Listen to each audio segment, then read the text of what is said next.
May 12, 1945. A rain-soaked trench in the Burmese jungle. 3 Gurkha riflemen crouched in the darkness, listening to the movement of at least 200 Japanese soldiers slipping through the thick undergrowth toward their position. Rifleman Unarmed Gurkha, 27 years old and just 4 feet 11 inches tall, gripped his Lee-Enfield rifle and waited. His post was the most forward position on the entire British defensive line, the linchpin of the whole perimeter. If it fell, the Japanese would sweep down the flank and wipe out 2 companies of encircled Gurkhas. At 1:20 in the morning, grenades began to rain down. Gurkha saw the first arc through the darkness and land just outside his trench. He snatched it up and threw it back. The blast lit the jungle for an instant, revealing dozens of Japanese soldiers rushing his position. Another grenade dropped inside the trench. Gurkha grabbed it and hurled it at the attackers, where it detonated in midair. A third grenade landed at his feet. He bent down, picked it up, and this one exploded in his hand. The blast tore away the fingers of his right hand. Shrapnel ripped into his face, destroying his right eye. Burns scorched his arm, chest, and legs. The other 2 Gurkhas in the trench were wounded by the same explosion, and 200 Japanese soldiers were charging directly at them, shouting, firing, and hurling more grenades. Gurkha was bleeding heavily, half-blind, and missing most of his right hand. Any rational soldier would have surrendered or died. Unarmed Gurkha instead seized his rifle with his left hand and began killing. For the next 4 hours, he held that trench alone, firing, reloading, and firing again, one-handed, shouting challenges at the Japanese to come and fight a Gurkha. When dawn finally broke and the Japanese withdrew,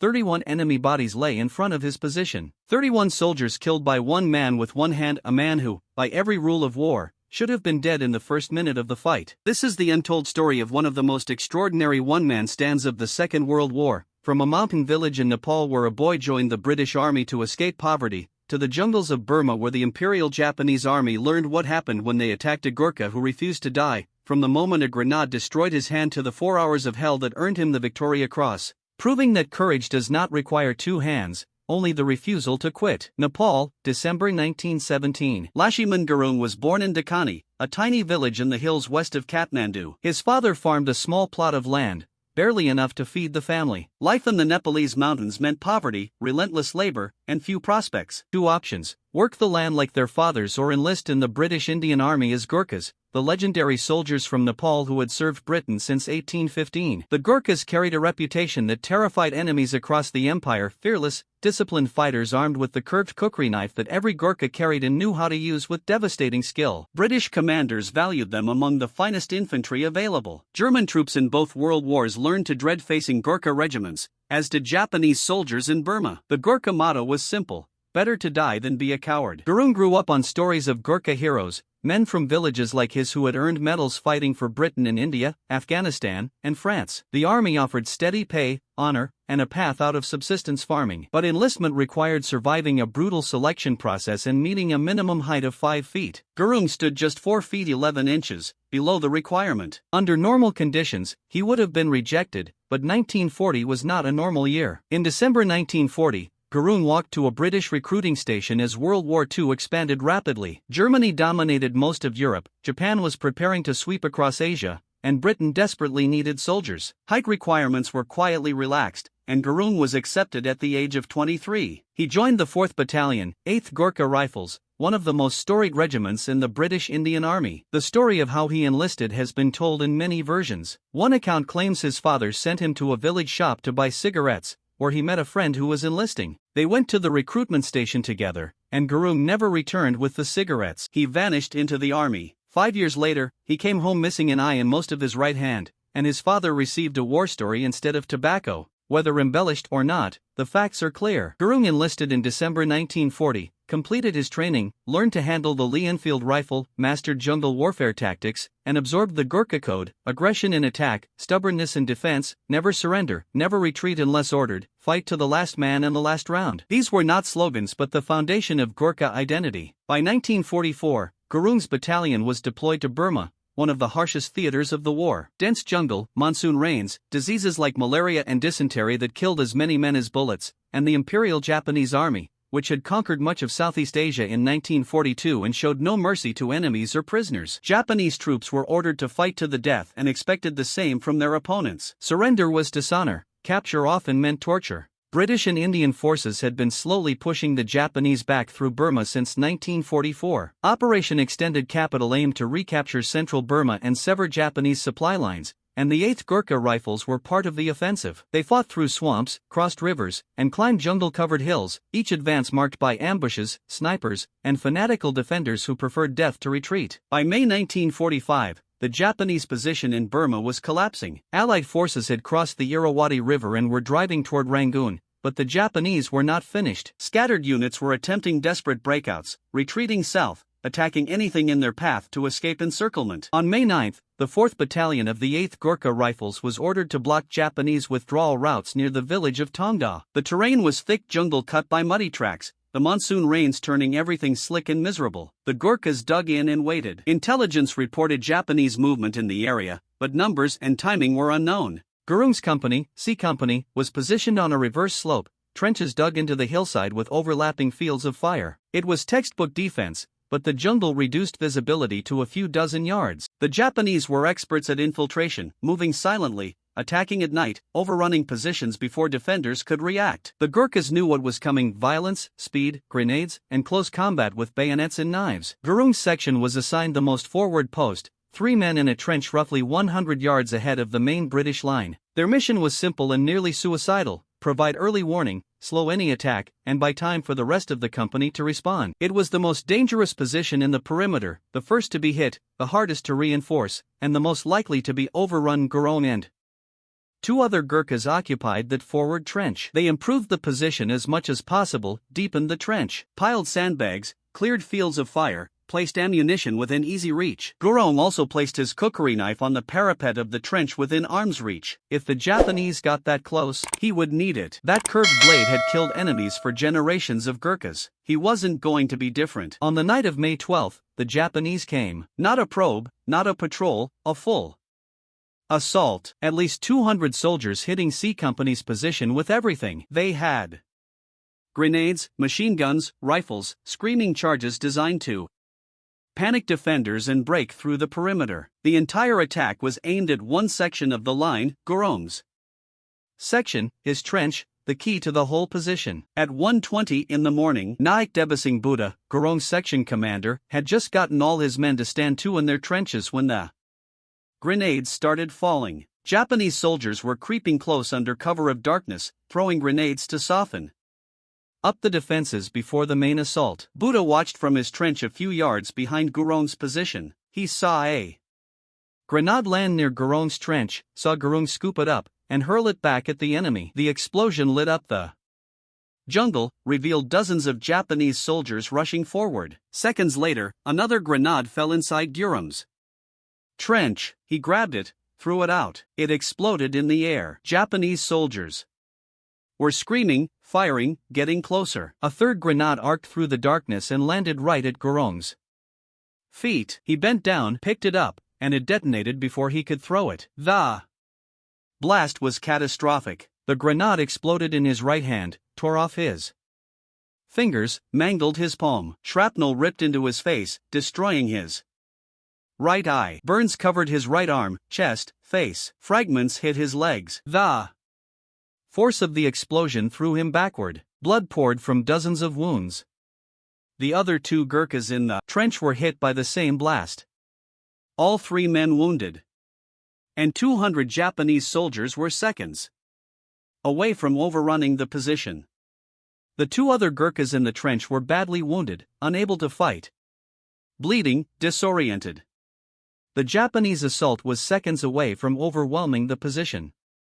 Any other soldier would have abandoned the trench, fallen back to the main line, sought medical attention. Survival instinct would have demanded it. But Lashiman Gurung didn't retreat. He didn't even hesitate. He grabbed his rifle with his left hand. The Lee Enfield was designed to be fired right-handed. The bolt action required the right hand to cycle rounds. Gurung's right hand was destroyed, a mangled mess of blood and bone. It no longer worked. So, he improvised. He braced the rifle against his left hip, worked the bolt with his left hand, aimed with his one remaining eye, and started firing at the shadows.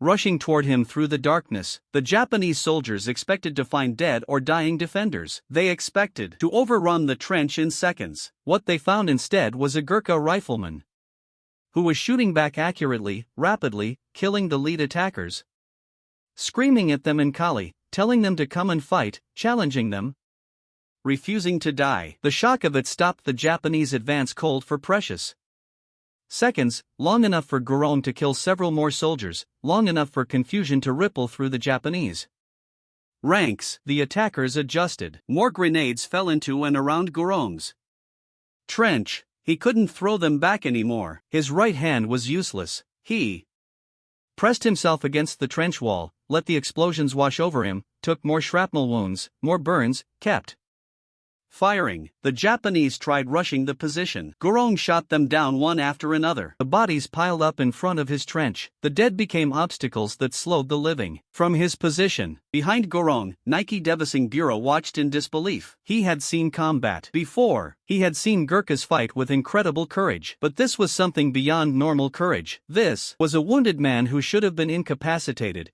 fighting with the effectiveness of a full-strength squad. Bora tried to send men forward to reinforce Gurkha's position. The Japanese fire was too intense. Anyone who tried to reach that forward trench would be cut down before covering half the distance. So Gang fought alone, one man, one eye, one hand, against 200 Japanese soldiers who were determined to break through his position. The physical challenges were almost incomprehensible. The Lee Enfield rifle weighed 9 pounds. Operating the bolt action one-handed while aiming and firing required strength, coordination, and practice that Gurkha had never trained for. He learned it in real time under fire while bleeding from dozens of wounds while half-blind while Japanese soldiers tried to kill him every second. The pain must have been excruciating. The destroyed hand, the ruined eye, the shrapnel embedded in his body, the burns. Combat injuries produce shock. Blood loss causes weakness. Most soldiers would have passed out from the trauma. Gurkha stayed conscious through sheer willpower. He had a job: hold the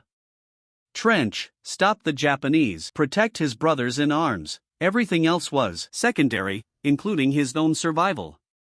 The Japanese couldn't understand what was happening. They outnumbered the defenders at least 50 to 1. They were attacking the weakest point in the British line. They had surprise and momentum. And one wounded Gurkha was stopping their entire assault. Officers tried to rally their men, push forward, overrun that cursed trench. Every attempt met the same result: rifle fire. Dead soldiers, a voice screaming defiance from that forward position. Come and fight the Gurkhas. The attackers changed tactics. They tried flanking the trench. Gurkha shifted his fire, covered the approaches. The jungle terrain limited the angles of attack. The narrow front meant the Japanese couldn't bring overwhelming force to bear all at once. They had to approach through killing zones and gung covered everyone. The battlefield was pitch black except when explosions briefly lit up the carnage. Gurkha was firing at muzzle flashes, at sounds, at shadows, hitting targets he could barely see with a rifle he could barely operate. His section commander later tried to describe what he witnessed. He said Gurkha fought like a demon, like something beyond human. Every few seconds, another Japanese soldier would fall. The enemy couldn't locate exactly where Gurkha was firing from. The muzzle flash of his rifle moved as he shifted position within his trench. The Japanese fired wildly at where they thought he was. Most of their rounds missed. Gurkha's rounds didn't miss. He was a trained rifleman. Even one-handed and half-blind, he was more accurate than soldiers who could see and had both hands. Time became meaningless. The battle was a continuous roar of gunfire, explosions, and screaming. Gurkha fired until his rifle was empty. Reloaded with his left hand, a process that normally required 2 hands and took seconds. One-handed, it took longer. Every second of reloading was a second the Japanese could advance. Gang learned to reload faster, fumbled cartridges in the darkness, loaded them by feel, got the rifle back into action, started firing again. The process repeated hundreds of times through the night. The Japanese threw more grenades. Gurkha couldn't avoid them all. More shrapnel wounds, more pain. He kept fighting. Blood loss was weakening him. His vision was failing from shock and injury. He could feel himself fading, but the Japanese were still attacking. If he stopped fighting, they would break through. His brothers would die. The thought was unacceptable. He fired another round and another. Ammunition became critical. Young had started the battle with a basic load of rifle rounds, 50 in his pouches, 10 in his rifle. He was firing steadily. Each shot had to count. He couldn't waste rounds, but he also couldn't let the Japanese close the distance. It was a razor's edge calculation. Shoot enough to keep them at bay, conserve enough to keep fighting until dawn or reinforcements arrived. He had no idea how much ammunition he had left. He just kept firing until the rifle was empty, then reloaded, then fired again. Around 3 o'clock in the morning, the intensity of the Japanese attack increased. This wasn't desperation. This was a coordinated push. Officers had rallied their men for one more attempt to break through. They came at Gurung's position from multiple angles, throwing grenades, firing machine guns, rushing forward, accepting casualties, determined to overrun that single defended position that had stopped them for over an hour. Gurung met them with the same response: rifle fire. Controlled, accurate, relentless. He was operating on pure instinct now, training so deeply ingrained that his body executed the motions without conscious thought. Aim, fire. Cycle bolt, aim, fire. His left hand moved automatically, his eye tracked targets. His rifle spoke again and again. Japanese soldiers fell. The assault broke against his trench like a wave against a cliff. By 4 in the morning, the Japanese attacks were losing momentum. The officers couldn't rally their men for another push. Too many casualties, too many bodies in front of that cursed trench, too much fear of the unseen demon who wouldn't die and wouldn't stop killing. The attackers pulled back, regrouped, tried to figure out what to do. They still outnumbered the defenders massively, but mass didn't matter if they couldn't bring it to bear, and bringing it to bear meant advancing through Gurung's killing zone. No one wanted to be the next soldier to die in front of that trench. Gurung used the lull to take stock. He was barely conscious. Blood loss and shock were taking their toll. His right hand hung useless, his right eye was destroyed. Shrapnel wounds covered his body. Every movement brought fresh agony. He had no idea how many rounds he had left. He felt for cartridges in his pouches. Not many, maybe enough for one more attack, maybe not. He didn't think about medical attention, didn't think about evacuation, just watched the darkness, waited for the next assault, kept his rifle ready. Behind him, the rest of C Company was holding their positions. They could hear the battle at Gurung's trench. They tried to provide supporting fire, but the darkness and jungle limited what they could do. Nike Ura reported the situation to his company commander. One rifleman holding the forward post alone, heavily wounded. Still fighting, stopping an entire Japanese assault. The commander didn't believe it at first. Then he listened to the pattern of fire. Single rifle shots, controlled, precise, coming from that forward position. Still holding, still fighting. Reinforcements couldn't reach. Gurung. The Japanese controlled the ground between his trench and the main line. Any relief attempt would be wiped out. So Gurung stayed alone, outnumbered, wounded, running out of ammunition, but still holding. The Japanese had committed their entire force to breaking through this one point. They had failed. One man had stopped them. A man who, by every rational assessment, should have been dead in the first minutes of combat. As dawn approached, the Japanese tried one final assault. This was desperation. They needed to break through before daylight, before Allied aircraft could spot them, before reinforcements arrived. They gathered their remaining strength, charged Gurung's position one more time, screaming, firing everything they had, accepting that many would die, believing that sheer numbers would finally overwhelm that single defender. Lashiman Gurung met them with his last rounds of ammunition. He fired until the rifle was empty. Then he grabbed his cookery knife, the curved blade that every Gurkha carried. If the Japanese reached his trench, he would kill them with steel. One-handed, half-blind, bleeding out. He would fight with the knife until they killed him or he killed them all. Better to die than be a coward. But the Japanese assault broke before reaching his trench. The final charge faltered. Attackers fell. The survivors pulled back into the jungle. Dawn was breaking. The darkness that had concealed them was fading. Staying meant being caught in the open, being slaughtered by Allied aircraft and artillery. The Japanese withdrew, melted back into the jungle, left their dead behind, retreated from a position they should have overrun in minutes. As the sun rose on May 13, Nike Debasing Buara and other Gurkhas rushed forward to Garang's trench. They expected to find him dead. No one could survive that long under such intense attack while so badly wounded. But Lashiman Garang was alive, barely sitting in his trench surrounded by empty shell casings, his rifle in his lap, his kukri knife on the parapet within reach, his right hand destroyed, his right eye gone, blood everywhere. He was still conscious, still watching the jungle, still ready to fight if the Japanese came back. Buara and the others pulled him from the trench, gave him water, applied field dressings to his wounds. The damage was catastrophic. His right hand would never function again. His right eye was gone. Shrapnel wounds covered his body. Burns needed treatment. He had lost massive amounts of blood.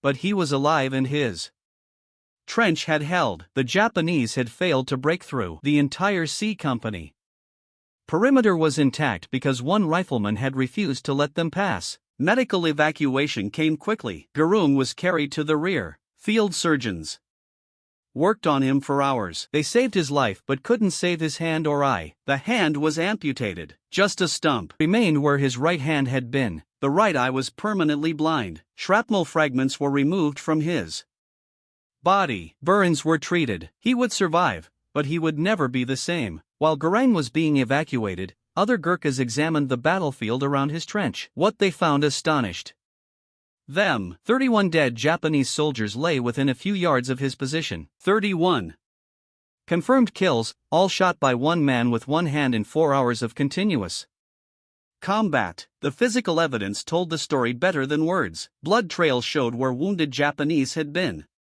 dragged away. Equipment scattered across the ground indicated many more casualties beyond the confirmed dead. Garang had single-handedly stopped an assault by at least 200 soldiers. The recommendation for the Victoria Cross was immediate.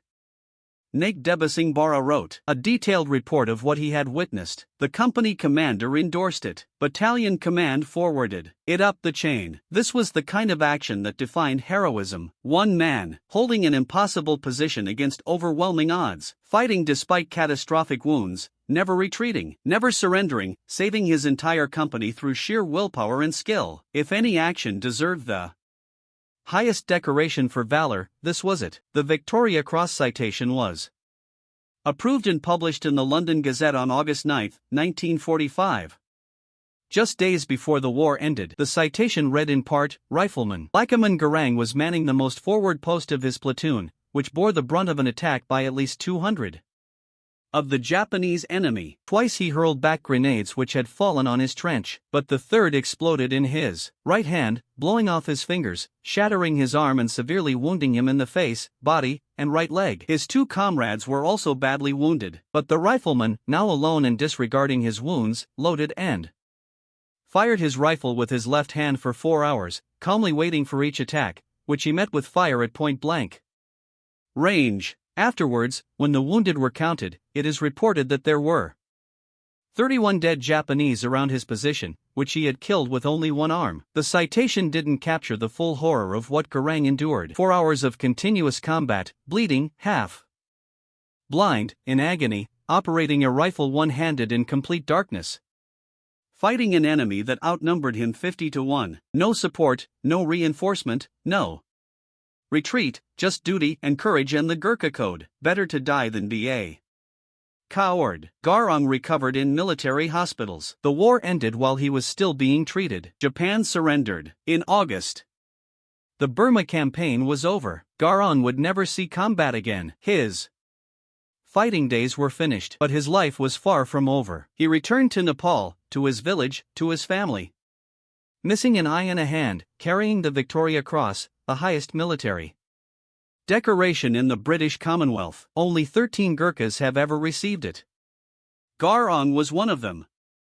Life after the war was difficult. He couldn't farm effectively with one hand. The British government provided a small pension for Victoria Cross recipients. It wasn't much. Garang struggled financially for years. He married, had children, tried to build a normal life, but he was famous in Nepal. The one-handed Gurkha who had killed 31 Japanese soldiers. People treated him with immense respect. Children learned his story in school. He became a living symbol of Gurkha courage. In 1995, 50 years after his action at Tungda, Garang was invited to London for Victoria Cross commemorations. He traveled to Britain, met with other VC recipients, was honored by Queen Elizabeth II, attended ceremonies at the Imperial War Museum. People wanted to hear his story, wanted to understand how he had done what he did. Gung's answers were always simple. I was a Gurkha. I had my duty. I did what needed doing. He lived in Nepal for the rest of his life. The British government eventually increased pensions for Gurkha veterans. Garang received better support in his later years. He became an advocate for Gurkha welfare, spoke about the need to care for aging veterans, reminded people that soldiers from Nepal had served Britain faithfully for generations and deserved respect and support. His voice carried weight. He was a living legend, a Victoria Cross holder, someone who had proven courage beyond any doubt. Lakshman Gurung died on December 12, 2010. He was 92 years old. His death was mourned across Nepal and Britain. News organizations covered his passing. Military units honored his memory. He was cremated according to Hindu tradition. His Victoria Cross medal was preserved for future generations. The story of his one-man stand was told again in obituaries and remembrances. How one rifleman had done what should have been impossible. How courage and duty had overcome injury and odds. How a Gurkha had shown the world what better to die than be a coward actually meant. His legacy endures in multiple ways. The 8th Gurkha Rifles, now part of the Indian Army, teach his story to every new recruit. Young Gurkhas learn about Lakshman Garang the same way Garang learned about heroes from earlier generations. The cycle continues. The Gurkha Museum in Winchester, England, displays information about Garang's action. Visitors can read his Victoria Cross citation, see photographs of him, understand what he accomplished on that night in May 1945. But perhaps the most important legacy is what his story represents. Lakshman Gurung was not superhuman. He was 5't" tall in a world that preferred taller soldiers. He came from a poor farming family in Nepal. He had no special advantages, no elite training, no advanced weapons. What he had was duty, courage, the willingness to stand his ground when every instinct screamed at him to run, the refusal to quit when quitting would have been entirely justified. The Japanese soldiers who assaulted his position that night were not cowards. They were seasoned combatants. They had conquered much of Asia. They fought with relentless determination. They vastly outnumbered Garang. They held every tactical advantage except one. They did not have a Gurkha standing in their path. And that one Gurkha refused to let them advance, refused to die, refused to fail his duty. The Japanese could not comprehend it, could not overcome it, could not break through. 200 soldiers were stopped by one injured man who simply would not surrender. Modern soldiers study Garang's actions in military academies, attempting to understand the psychology of it, attempting to quantify the factors that enabled him to achieve what he did. The truth is far simpler than the analysis. Garang was trained. He was courageous. He was devoted to his brothers in arms. When the moment arrived, he did what Gurkhas have always done. He fought. He did not calculate odds or weigh alternatives. He had a task: hold the trench. And he held it. Everything else was irrelevant. The physical obstacles alone should have prevented him. Operating a bolt-action rifle one-handed demands both hands. Loading requires both hands. Aiming accurately with only one eye in complete darkness is nearly impossible. Remaining conscious with catastrophic injuries and significant blood loss defies medical expectations. Garang accomplished all of it, not because he was invulnerable, but because he accepted no other option. The trench would hold because he was in it. The Japanese would not advance because he would not allow them. Plain and simple. There is a temptation to view feats like Garang's as anomalies, impossible acts that ordinary soldiers could never repeat. But Garang would reject that notion. He saw himself as an ordinary Gurkha performing his duty. Nothing extraordinary, nothing superhuman, just a rifleman who refused to surrender. His message to future generations was unmistakable. Courage is not the absence of fear. It is acting despite fear. Duty is not following orders when convenient. It is performing your role when it is impossible. Honor is not achieving victory. It is refusing to accept defeat. The trench where Lashiman Gurkha made his stand no longer exists. The Burmese jungle has reclaimed that hillside. The battlefield has vanished. The physical evidence has been eroded by time and the elements. Yet the story endures. Passed down through Gurkha regiments, taught to new soldiers, remembered by historians, celebrated by a grateful Britain and Nepal. 31 dead Japanese soldiers. 4 hours of hell. 1 hand, 1 eye. 1 Gurkha who simply would not die. When people ask how he did it, the answer is both simple and profound. He was a Gurkha. Better to die than be a coward. On May 13, 1945, Lashiman Gurkha demonstrated that maxim was not merely words. It was reality. It was duty. It was his identity. The Japanese learned that lesson the hardest way possible, and the world learned what one man with a single hand could accomplish when he simply refused to quit. If this story moved you, we would be honored if you liked this video. Stories like these require days of research to bring to light. Your support helps us uncover more forgotten heroes of World War II. Subscribe and turn on notifications so you never miss another remarkable story from the greatest generation. We want to hear from you in the comments below. Share where you are watching from, your city and country. Many of you served in the military or had fathers and grandfathers who fought in this war. Did you know someone who served with Gurkha regiments? Have you heard similar tales of soldiers who faced impossible odds? Share your memories and reflections below. Thank you for watching. Thank you for remembering these stories. Lashiman Gurkha deserved far more than a fleeting mention in history books. He deserved to be remembered as the warrior he truly was.